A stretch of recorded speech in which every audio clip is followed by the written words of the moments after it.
కల్తీ నెయ్యి విషయంలో మాజీ టీటీడీ చైర్మన్ సుబ్బారెడ్డి గారికి నోటీసులు అందాయి. అలాగే భూమన కరుణాకర్ రెడ్డి గారు గతంలోనే స్వామివారి ఆలయం దగ్గరికి వెళ్ళి చేతిలో హారతి వెలిగించుకొని ప్రమాణం చేస్తున్నాను అంటూ కూడా ఇలాంటి కార్యక్రమాలు చేశారు.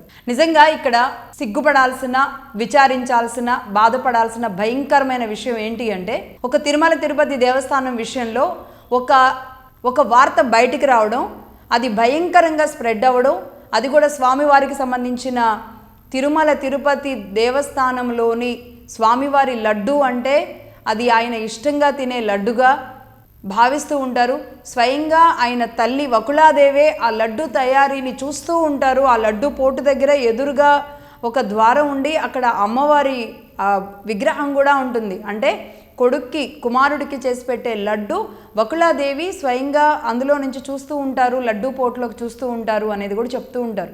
బట్ అలాంటి ఒక పవిత్రమైన ఎంతోమంది మనోభావాలతో, ఆధ్యాత్మికతతో ముడిపడి ఉన్న ఆ దేవదేవుడు శ్రీనివాసుడికి సంబంధించిన లడ్డు వ్యవహారంలో ఎంత ఘోరమైన విషయం బయటకు వచ్చిందంటే, ఆ ఫ్యాటీస్, యానిమల్ ఫ్యాటీస్ కలిసాయి అందులో అనేది, జంతువుల కొవ్వు కలిసిందన్న దాంట్లో. కూటమి పార్టీ అధికారంలోకి వచ్చిన తర్వాత ఇదే విషయాన్ని పవన్ కళ్యాణ్ గారు ఆయన నడుచుకుంటూ వెళ్ళి స్వామివారి దగ్గర ఆయన కొన్ని కార్యక్రమాలు చేసుకొని అక్కడ చాలా గట్టిగా వార్నింగ్లు ఇచ్చి వచ్చారు. అలాగే అనేక మంది చాలా ఇబ్బందులు పడ్డారు. చంద్రబాబు నాయుడు గారు కూడా ఇబ్బందులు పడ్డారు. ఒక రకంగా పూజారులంతా అక్కడ ఒక ప్రక్షాళన గావించారు. మళ్ళీ కొత్త కంపెనీకి నెయ్యి ఇచ్చారు. ఇదంతా జరిగింది. బట్ దీని నుంచి కాస్త కోలుకుంటూ ఉంటున్న ఈ సమయంలో మళ్ళీ ఈ వార్త వచ్చినప్పుడల్లా మళ్ళీ ఒక్కొక్క మనసులంతా కూడా నిజంగమైన స్వామివారి భక్తులకి మనసు చిముక్కుమంటూ ఉంటుంది. ఇలాంటి విషయాలను కూడా కోట్ల మంది భక్తులతో ప్రపంచంలోనే ఒక అత్యంత ప్రతిష్టాత్మకమైన దేవాలయంగా శ్రీనివాసుడు అటు విరాళాలు కానీ, భక్తుల సంఖ్య కానీ, భక్తుల సమస్యలు తీరడంలో కానీ స్వామిని అంత నమ్ముకొని అక్కడికి వస్తూ ఉంటారు. అది కూడా ఆంధ్రప్రదేశ్ లాంటి చోట అంత పవిత్రమైన దేవాలయం ఉంది అంటే ఇక్కడ నేను 2 అంశాలు చెప్పబోతున్నాను. సుబ్బారెడ్డి గారు ప్రెస్ మీట్ పెట్టారు. ఈ క్రమంలో ఆయన అంటే నువ్వంటే నువ్వు అన్నట్టుగా అధికారులు ఏం చెబుతున్నారు, అధికారంలో ఉన్న ప్రభుత్వం ఏం చెబుతుంది, ఆనాటి అధికారంలో ఉన్న నాయకులు, వైసీపీ నాయకులు, నేటి ప్రతిపక్ష నాయకులు వీళ్ళేం చెబుతున్నారు, ఈ మూడింటిని క్రోడీకరిస్తే సుబ్బారెడ్డి గారు మళ్ళీ ఇప్పుడు కొత్త అంశాన్ని తీసుకొచ్చారు. అసలు 2014 నుంచే కల్తీ జరగడం మొదలైంది. ఈ యానిమల్ ఫ్యాట్ అనేది అందులో ఉంది. ఇది ఎంతోమంది భక్తులతో ముడిపడి ఉంది. నా డౌట్ ఏంటంటే 2014 నుంచే నడుస్తుంది ఇది. ఎందుకంటే వాళ్ళ టైంలోనే ఆ కంపెనీకి ఇచ్చారు కాబట్టి జరిపితే అప్పటి నుంచి విచారణ జరపాలి. లైవ్ డిటెక్టివ్ పరీక్షకి నేను సిద్ధంగా ఉంటాను అని కూడా ఆయన చెప్తున్నారు. అంటే ఈ కోర్టులో నుంచి బాల్ ఆ కోర్టులోకి, ఆ కోర్టులో నుంచి బాల్ ఈ కోర్టులోకి ఇది జరుగుతుంది. కూటమి ప్రభుత్వం ఈ విషయాన్ని చాలా స్పష్టంగా చెప్పింది. చంద్రబాబు నాయుడు గారు కూడా కాకతాళీయంగా ఆయన అసెంబ్లీలో అనేయడం, ఆ తర్వాత ఆ విషయం బయటికి రావడం, ఎంతోమంది చాలా బాధపడడం అంతా జరిగింది. కానీ నిజంగానే అపచారం జరిగింది. ఇది హిందూ మతం, సనాతనం. అపచారం జరిగినా ఎంత పెద్ద బాధనైనా, ఎన్ని దెబ్బలనైనా తినగలిగిన శక్తి దానికి ఉంది. నిజంగానే స్వామి అంటే నేనేమైనా ఆ ఫ్యాటీ జంతువుల ఫ్యాట్ నేను తినేసానా అని ఎవరు బాధపడలేదు. అయ్యయ్యో స్వామికి అలాంటిది పెట్టారా అని బాధపడ్డారు. అంటే ఇది మనోభావాలతో ముడిపడింది. నేను తిన్నానా అనే దానికంటే కూడా అది స్వామివారికి చేరిందే, ఎంత అపచారం జరిగింది అని. దీని విషయంలో నిజంగా భక్తులుగా ఉన్నవాళ్ళు దీన్ని భరించాలి.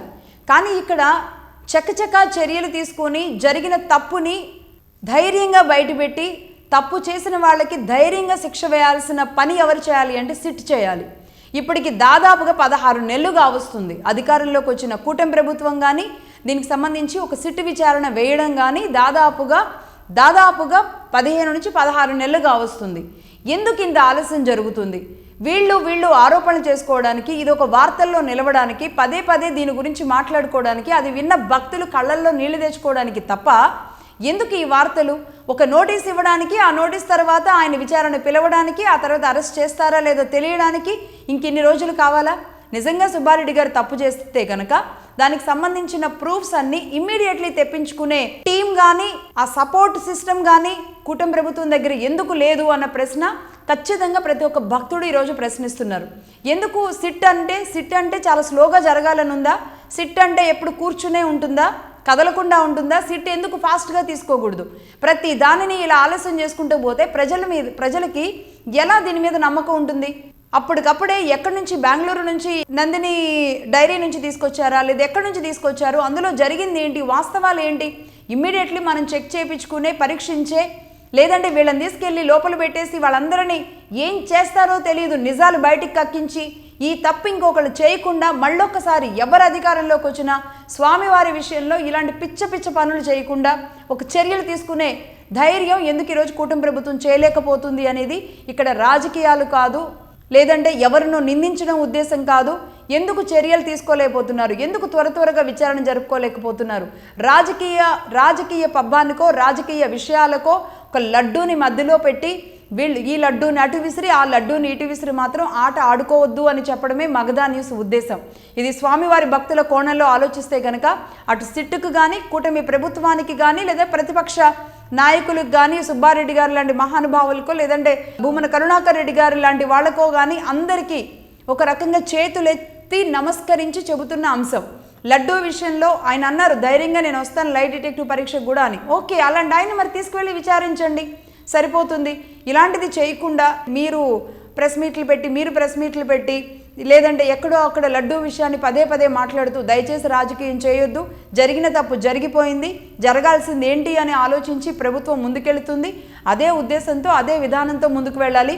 వాళ్ళని కొట్టడానికి, అంటే ఒక పార్టీ పరంగా కొట్టడానికి దయచేసి తిరుపతి లడ్డూను మాత్రం ఏ ఒక్కరూ వాడుకోవద్దు అని చెప్పడమే ఫైనల్గా మా ఉద్దేశం.